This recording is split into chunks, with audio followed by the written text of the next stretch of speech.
welcome to Flory Models Weekly Roundup. Here we are on the 3rd of February 2017.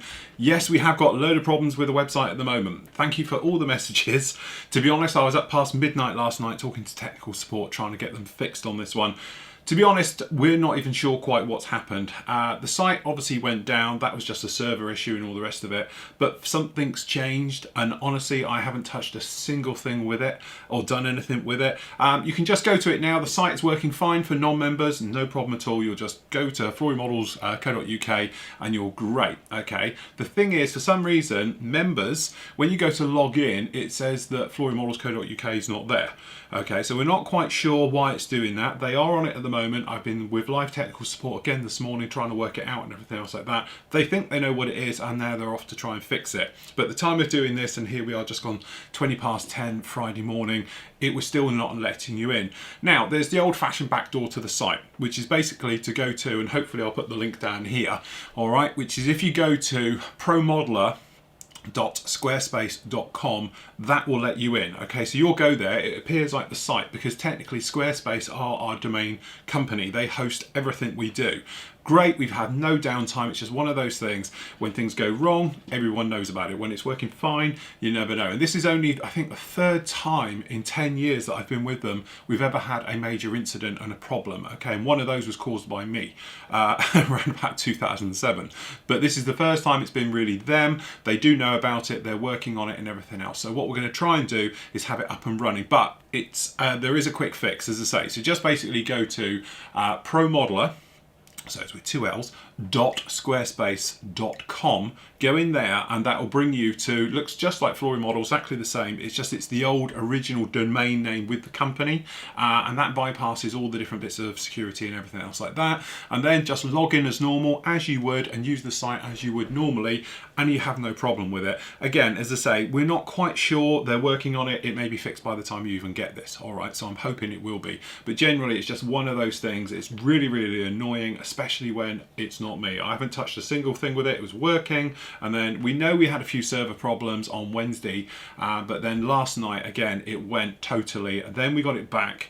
But we've only got half of it back, if you like, because you can't log into it. And even I can't log into it, so I had to go to them and get another way to get into it to put up the messages saying about it. That's how frustrating it really is. What I am going to do, though, as a bit of a backup to that, a lot of you are saying it's not a problem, but, you know, I'm going to get the video builds transferred over to the forum as well, so you can watch them in the forum and on the site, which is something I'm doing with the A10 one anyway. I've got it sort of halfway set up. I just need to follow it through. But we'll get this one definitely up with you probably tomorrow, and we'll move it through like that. But again, it's just one of those really frustrating things. I know it's really frustrating. You should try and be me 12 o'clock last night trying to tell them there's a problem when they say, no, it's fine, sir. I'm on it now. Yeah, will you try and log in? Anyway, hopefully it will be sorted. So today we've got quite a bit to get through, and to be honest, because of everything that's happened, I am running so far behind because, as I say, this afternoon I'm out. I'm going to have no time to do anything, so we're going to sort of whip through on today's show. So starting off with Sunday, slightly different for us. We had a Q&A live show, back to the old one, me, Steve and Hans, and we were answering obviously your questions. We try and make it a little bit more structured now, which works really well for us. We pre-read your questions. Normally I haven't seen them until it's live, and then you're somewhat scrambling to try and demo bits and to show things. That way we can look at the questions, get some of the parts available ready for it, talk about it between ourselves about who's best to answer the questions, stuff like that before we come on air. So when we come on air, we go for it just like that. And anyway, it went really, really well. A lot of you obviously were commenting everywhere saying how you're loving the new show, the new format and everything else like that. Absolutely fine. One thing did come out about it. Rob was saying about Steve was very laggy and my sound was a bit off. To be honest, again, it's very, very difficult because yes, Steve was laggy. I could see that from my point of view. When his signal was coming into me, I could see he was lagging. My audio and audios in general tend to be a bit weird purely because you have to understand that we've got all these high quality feeds coming into here. Then it goes to YouTube. That's the problem. YouTube then compress, squeeze, pull to stream it live. And obviously it's doing it literally, there is no delay, especially, you know, when it's quiet. You know, we get a delay of around about 3 seconds. That's it. So from the time I'm doing it, we can see it on the screen, it's about 3-second delay.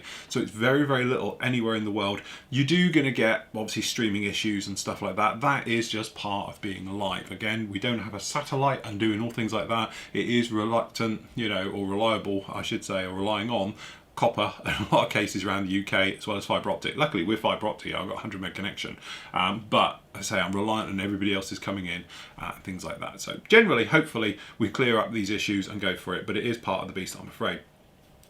Steve was saying, great show, love the new format, thank you Steve. Andreas was saying tinting canopies, he looked up on Google and it was saying about using gold candy powders. Yeah, I must admit, I've never heard of that one. I have to look into that one. Also, what about doing metallic tints? Now, metallic tints I have done. Have a look at the Raptor build, because we gave it the Raptor sheen. That was by using Alclad over the top of normal greys and did it that way. It works well, but the trouble when you're spraying any type of metallic, you get the mirror effect, especially if you're going to be going on a clear. So instead of it looking technically just see-through and that sort of goldy colour, but you can still see through it, it goes reflective, and that is the problem. You've only got to go a tiny bit too far. So we're hoping someone one day will come out with a proper orange goldy tint colour that you can do it, but that metallic colour is a real problem to do. I'm still more inclined to mix something up like, as I say, orange and maybe a bit of yellow together to give that type of colour, rather than to go through that gold tint and everything else. I'm hoping, as I say, perhaps MRP, if you're listening, or any of the other companies out there, perhaps a nice sort of orangey gold tint in a clear would be quite nice, that we can actually just airbrush straight onto the inside of a canopy and give that nice reflective look. And there we go, that was about it. The other big thing, obviously, on Monday though, we were literally into this. Okay, so part one of this went up. Obviously, we're talking about various things about cutting it open, what we were going to do to it, what we were using, what parts we were using, and also something I did a little bit different with this particular build was we got all the parts together, because obviously I've got various aftermarket sets over the years I've got from this particular kit, and what we actually did was sit them down side by side and look at them, see the quality of them, see if they're any good, see if they're bad, and also the reasons whilst I went for the black box, which was cutting edge one, over the others, and that's because it's got the actual pad on the side where the others don't have it, because it hadn't had the Let's See upgrade set to make it technically an A10 plus, so it's an A plus before it got to the C, stuff like that. So that's why we went with that cockpit. And then we were looking at things like tyres, why I go for resin ones over vinyl ones and various things. So obviously it was quite an interesting one, and then really we just got on with it and pushed through and getting it finished just like that. Tuesday we had the Bandai kit review up. This is the 1/6 scale Stormtrooper. Probably going to do it as a one-day build purely because I've had loads of people ask me to do it. So at some point I probably will do that one. It's just a little bit. I'll do it over on the other bench and I can show you putting that together. It will be a fun one-day build. Really looks to be very, very nice. And again, it looks like they are going to be bringing out a lot more in this particular scale about it. Couple of questions come up about it. Where do I buy the kits for the Bandai kits? So that's one thing. eBay, Japan. I've got a couple of suppliers that I use on there, nobody direct. To be honest, I don't want to say who it is. No other reason apart from, obviously, I'm not sponsored and everything else. I've always had good service, but I can't recommend them because I don't know them personally. I just buy off of a couple of people up there and all the rest of it. Obviously, members, you know anyway where I get them from. But as I say, just have a look on eBay Japan. A lot of them offer free shipping. Just make sure it's sent airmail and you have no problem. To be honest, I'm expecting the TIE Strike Fighter. It got released on Monday. Normally, it'll be here today. If it's something's been released on the 1st, I tend to get it here on the Friday. They are that good. And I did have a dispatch note, so normally 5 to 7 days, and I have the parts here and everything else like that. But again, that's where I get mine from. I don't see the point of playing inflated prices here in the UK and stuff like that just because someone's got them in when you can get them direct. And also, if you're not mass worried about getting them, have them sent surface mail. Might take weeks to get here, but you know, at the end of the day, it doesn't matter. You know, if you're going to have it for your stash, your collection, then do it that way. But obviously, just get them direct from Japan off of their eBay, their Amazon, things like that, and you'll be absolutely fine with that one. Peter says, after watching me cutting open the actual this particular guy down in here, he was saying about, obviously there's a photo etch cutting wheel by a company called Crazy Modeler. Must admit, I haven't heard of that one. I tend to use the sanding one. That's how we cut open these guys and stuff like that. I'm not that worried about having a clean cut. She was saying about, obviously, you get a cleaner cut. I'm sure you do, don't get me wrong. I'm not that worried about it because I never go right up to where I want to go. I tend to sand that way by hand to exactly where I want to go because I don't trust my cutting. So I tend to cut in probably about 2 or 3 mil inside that area, cut it through, and then I'll sand exactly where it wants to. But if you are a bit more precise with your heavier tools, you could cut right up to the line, I suppose, and do it that way. But as I said, it's just one of those things. I will get one of those because it does look very nice. It's basically the same disc wheel that I used on the Dremel for this, but it's got teeth on it, and it's obviously made of metal. So it looks like it's quite a nice thing. Looks like a saw you cut people's legs off and everything else like that. So there we go, that was Tuesday. Over on the other page, Wednesday, because we're on a roll with this, and I told you get lots of parts. We have part 2 of this guy coming up. Yeah, a monster. It's going to hang. If people are wondering, I'm going to stick it to the wall. I'm actually going to make a clamp that's going to be like a V shape, and it's going to hold the tail, and it's going to hang on the wall. And that way, when I want to show people, I can just pull it off. But it will be on its gear and everything, but hanging vertical on the wall. So that's where that one's going to go. I did have a bit of an epiphany the other day about it. So anyway, we spoke about obviously putting this thing together, really pushing through, working on the cockpit, all those different things like that, and sort of shoehorning it in. Again, it's the old black box cockpit, which has been reboxed now by Cutting Edge, which is reboxed then by Squadron. It gets complicated. The instructions are terrible. They are woeful.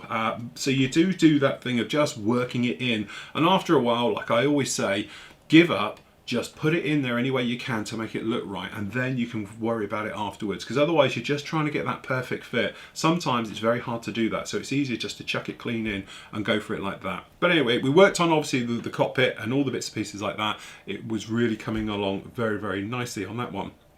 Also, we started on Tool Time, as I called it, which is basically a giant studio tour. Now, instead of me just taking you around here in like half an hour and you seeing everything, what I thought I'd do is I would show you everything in detail. So we looked at this cabinet, which hopefully you can see, and we just went from it top to bottom, and the tools on the top there, and I go through everything that's in that cabinet. So we go through all the tools and the equipment, all the aftermarket bits and pieces and everything else like that, and I talk about each tool in turn, the reasons I use it, the reasons I got it, the reasons I don't use it, because I've got a lot of tools in there I don't use anymore, and the reasons I don't use them. That way it may be superseded by something else, or it may be a thing where it's very hardly used but sometimes can be used for a one-off project you see a little bit later on. So never dump all your tools after you finish with them and everything else like that. But basically it ran for about 40 minutes, I think it was half an hour, 40 minutes, and I go through everything in there. So in that particular cabinet, as you can see, it was all the little bits and pieces just like that.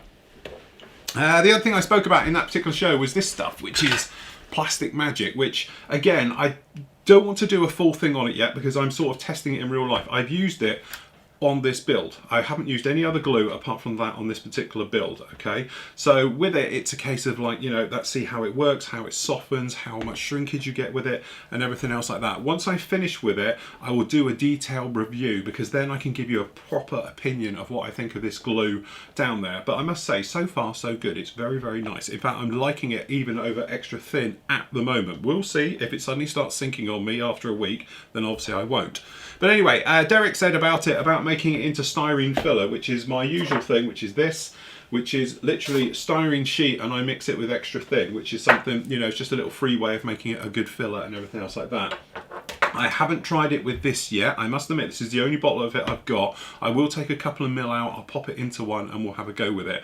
But it will take, you know, about a week to really get a proper opinion of it, because you need to see how much shrinkage you get with it, and that takes weeks and stuff like that. So again, I will sort that out probably after the show. I'll put a little bit in soak, we'll see what we get with it, we'll test it on a bit of Buster or something else like that, and we'll see what happens. But as again, I must admit, I am liking it. And this, which I must admit I thought was a little bit of a, oh, you get a secondary brush, well that's boring. Actually, I've used it. That's the weird thing. You get these things and you think, I never use that, it's rubbish, just use this. I was using this to get into areas to glue, having a longer brush, because normally I use a paintbrush, which is fine, but having just this one here to hand was absolutely fantastic. So there we go. But look, so far so good. Jim said, enjoying the studio tour, thank you very much. Curtis says about using the wax to lubricant drill bits, and he's never broken one since. What it was, we were talking about these little guys. Where have I done with them? So let you shift things around, you can't find it. These are the little shanked ones, which have got the heavy duty bottoms on, you see, so you can hold them. They're like reamers, really. Absolutely beautiful bits. Quite expensive, but I said I've had these donkey's years now, and I've managed to break 2 over those years. Most of them is me just being over heavy-handed and all the rest of it, and I've ended up breaking them. But generally, really, really nice. But he was saying about a little bit of wax on there, it just improves them, they slide better, and obviously you don't get, the reason they snap is normally where they grip, and then break. So obviously if you've got a little bit of wax, I assume it slips. So it digs and cuts smoother than going in. And again, I think you're right. Both times I broke them were doing resin. And resin has that real grippiness to it. It will grab a drill bit and shear it off and all the rest of it. But a lot of them I think I was bending as well, which is never a good thing. Bob says, loving the tour. What about the patch wall? Well, the patch wall is upstairs. Some of it's there. I've got on the side of my cabinet now, but the main thing is upstairs. When we say wall, it's not, don't get over the top. It's probably the size of this.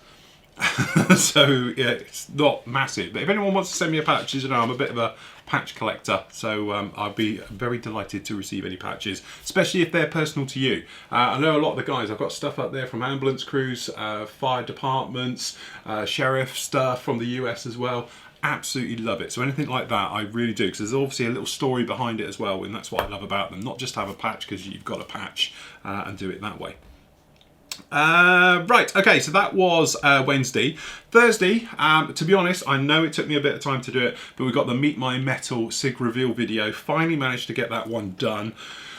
Yeah, 2 of you have photos and it's Flickr, and what is it with Flickr? You can't, normally what happens is I go copy, and I paste it into a folder and I renumber it. And then what happens is that it goes into the editing software and you can see it, and it goes in, and the editing software, which in my case I use Sony Vegas Pro, doesn't like it, and it will not use the image. So what I have to do then is copy the screen with it on, then I take it into like my paint program, cut it out, save the image as a JPEG and do it that way. And then put it in, but that takes absolutely forever. It's a lot of time fiddling around with it, especially if you've got 4 or 5 different, you know, obviously people have done them and they don't work, and that's why it takes time. And to be honest, that was holding up that little one, is because of it. I don't know why. Some Flickr stuff it's fine, other Flickr stuff it doesn't, but it's always Flickr. Photo Bucket works a dream, just drag and drop, no problem at all, but it absolutely kills me on that one. So beautiful work by everybody as usual. It was fantastic stuff, absolutely loved it. The quality, the usual bits and pieces, it was absolutely amazing stuff. And going through them again after, obviously, because we finished them before Christmas, it was really nice to go back to those models and remember the builds that you did for them and everything else like that. So it was very nice indeed. Right, Bob says, blue clamps. Right, okay, everyone asked me about this. This is thanks to, I think it was Andreas on the forum, wasn't it? Now these originally, it came up on our forum. Somebody bought some, and funny enough, at the exact same time, it's one of those weird things, I'd bought 3 sets off of eBay because I thought, well, they look quite nice. And these are just friction clamps, as you call them. So it's 2 bars, and when you put things in, you just push down and they really hold well. And I bought them as well, and then the Flory effect, if we must admit, did kick in, and everybody went out and bought one. Little did we all know, these were not in production anymore. They were actually done by a German company who was marketing them. They're just cheap clamps. But they're made obviously in China. But I think it was Andreas started a little bit of a sort of almost a Kickstarter program on the Flory Model site to get more of these. But obviously it got bigger than he thought, because I think we had, I don't know, 500 odd people wanted clamps and stuff like that. So the good people at Models R Go took them on. So that is where you can buy them, and they are on their website right now. But as far as we know, Models R Go are the only people in the entire world who now sells these, because it was a little bit of a co-op between him and Andreas, and they did it, and they've got them there. So if you want to buy them, by all means, Models R Go, do them. They're not as cheap as they used to be, in all honesty. I think I paid $4.99 each for them, so they're about a tenner now. But you have to understand that it was a limited run that was done for obviously Models R sale. They weren't buying millions of them like probably they were done before. So anyway, but they are available, and I highly recommend them. I know some people have said they've lost their bite and everything else like that. I can't even understand how that can happen, really, but yeah, I've never had a problem with them, and I've used it on this. I use it for holding stuff, I use it for making tables out of. You can get the feet section for them as well, so you have a little foot on there, so you can put things in. You can screw them down if you wanted to, so you've got a permanent clamp, whatever you wanted to do. So you could screw it on a, you know, a vertical surface for holding things. I don't know why you would, but yeah, really, really nice. So definitely a real must toy, I must admit. It's simple, it's easy to use, and everything else like that, which Renee mentions. You know what happens? I say it, and I know I say it, and I see it in editing as well. Somebody mentioned it to me about I say and everything else like that a lot last week. And what happens is then, psychologically, it buries itself in your mind, and then before you know it, you end up saying it all the time. It becomes almost a catchphrase. And now you've mentioned it as well. It will go deeper, and I will say it even more. It's a bit like I used to have a habit of rubbing my face years ago, and somebody mentioned stop touching your face. And I was like, I didn't even know I did. And then from that moment, I found myself doing it all the time. I used to do this thing under my eye. But it was easier doing that because I could edit it out. I just put it to a different camera angle so you couldn't see it. But that's what it is. And I do apologise if I do say it. It's just one of those things that goes deep into your psyche.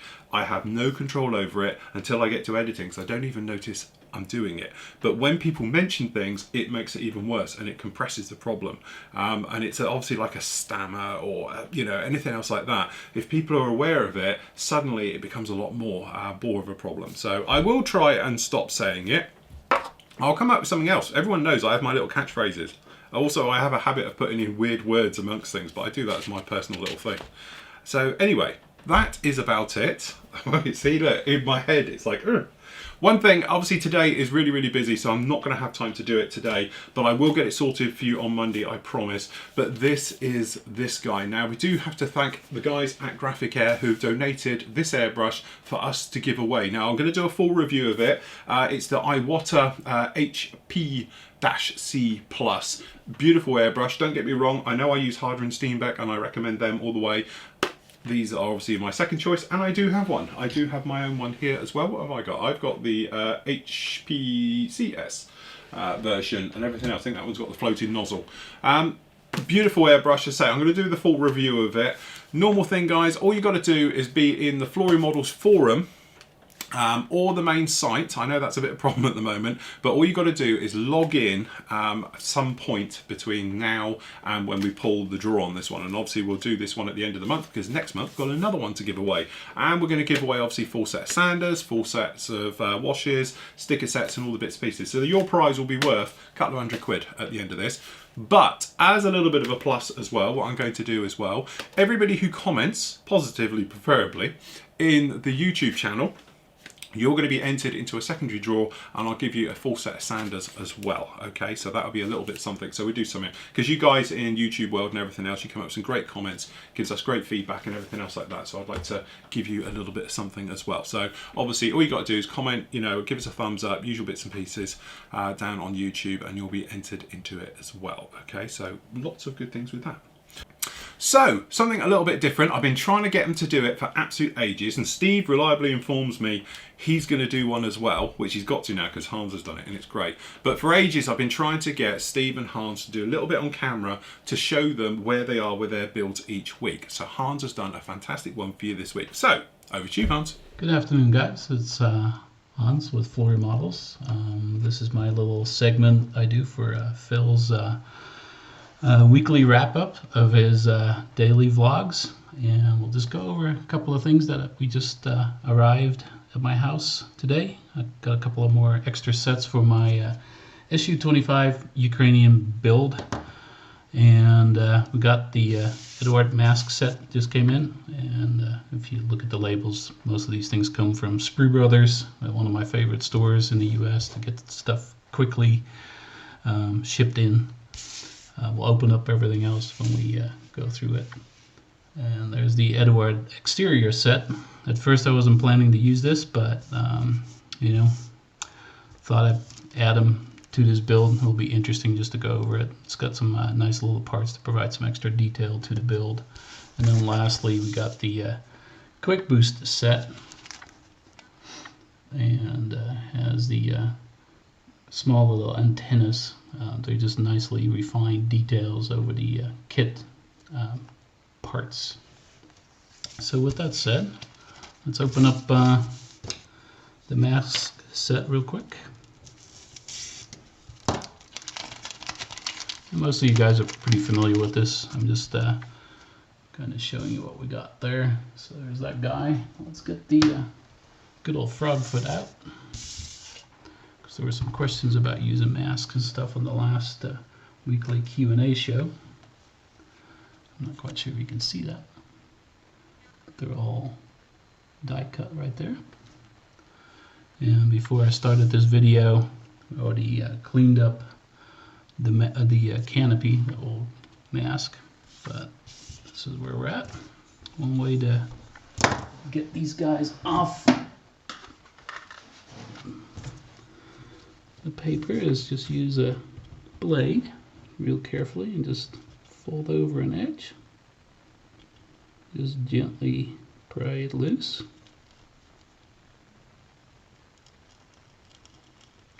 Pick it up. And there we have it. And then the next trick is to get it nicely aligned with the glass. Easily tend to just find a little edge, preferably a straight edge, and lay it along there. There we are.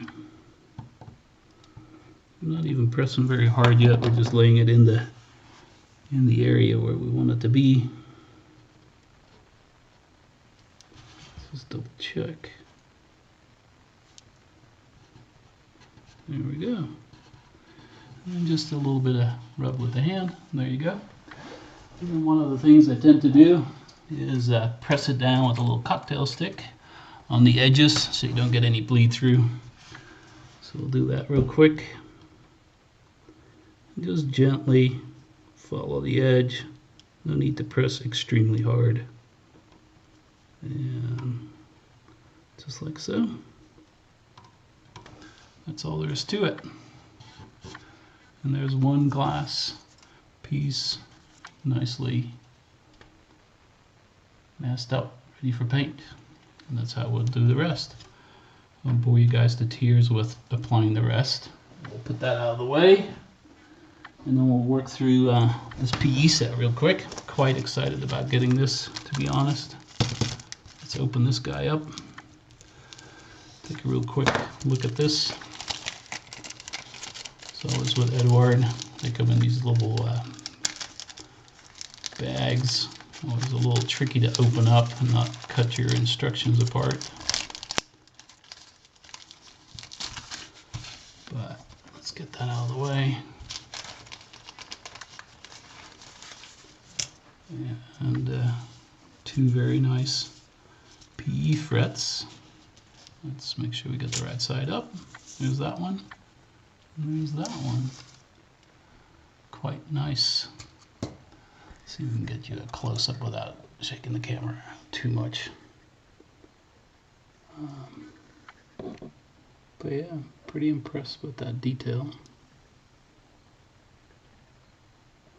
So it should make some nice additions to the build. Let's grab the frog foot here real quick. Again, I'll show you pretty much what's going on. So there's a couple of strengthening plates that run right there that actually sit right there by the wing root. So we'll get those on there. Should be pretty nice. And then there's a couple of little extra parts on there that we won't be using because we got this set too late, like the nicely detailed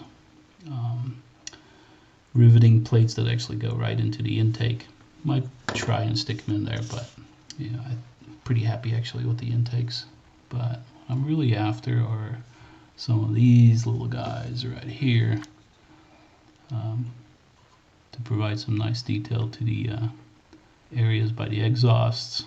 There's a couple of little strengthening panels right there that all go on the bottom. So it should be pretty nice. I won't be using these guys right here. Those are all for a future build. When I do another frog foot, that will be my third one.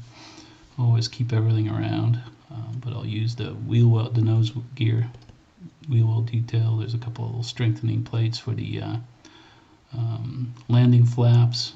There's a little piece for the gun rail. Won't be using that either. This particular build, that's all closed up. But yeah, quite nice. I'll do another section build video, and I'll show you how to cut these guys loose from the fret, how to glue with the glue looper and all that good stuff. But yeah, pretty nice, pretty impressed with this little detail set. Very nice. And then last but not least, Quick Boost always makes some nice little additions. We'll cut this open. Take a quick look at this as well. And let's see right there. There you have it. Just a couple of small little antennas that will give some excellent detail on there. There's like a nose antenna right there. That will be one of those little triangle guys. A couple of angle of attack. And a little small pitot tube right there. They'll all go on the nose. So we'll get all those on there today, actually. Do quite a bit of building and getting quite a bit of the PE on there. And then hopefully this weekend we should be doing priming. So with all that said, thanks for taking a quick look at my SU-25 build. And we'll see you soon with another update. So thank you, Hans. That is looking absolutely gorgeous. These big models, I must admit, I know they're a pain and they're big and they take up all the room, but they do look nice, don't they? And I know he's got the photo etch work on that one as well. He's put it on there. I saw the photos of it this morning. It is looking absolutely stunning. So hopefully we'll see a little bit more, see how he's getting on with that next week. And then hopefully Steve will be doing one as well. We can see what Steve's been doing. He might have to have a clear up, I reckon, to be able to fit it in and everything else like that. Oh God, I just said it again. Sorry. The new drinking game. Anyway, that is it from me. As I said, sorry there's going to be no reveal videos today. I really haven't got time to sit down and do that as well, because that takes me about half an hour to put all that together. But I will double up with it next week for all your great builds that you've completed this week. And then hopefully the medals for the actual group build will be in as well. So once they're in for the Big in Japan group build, I'll get a hold of all your information and everything else like that. See, it's natural. I don't know why I do it. Anyway, that's it from me. Catch you all next week.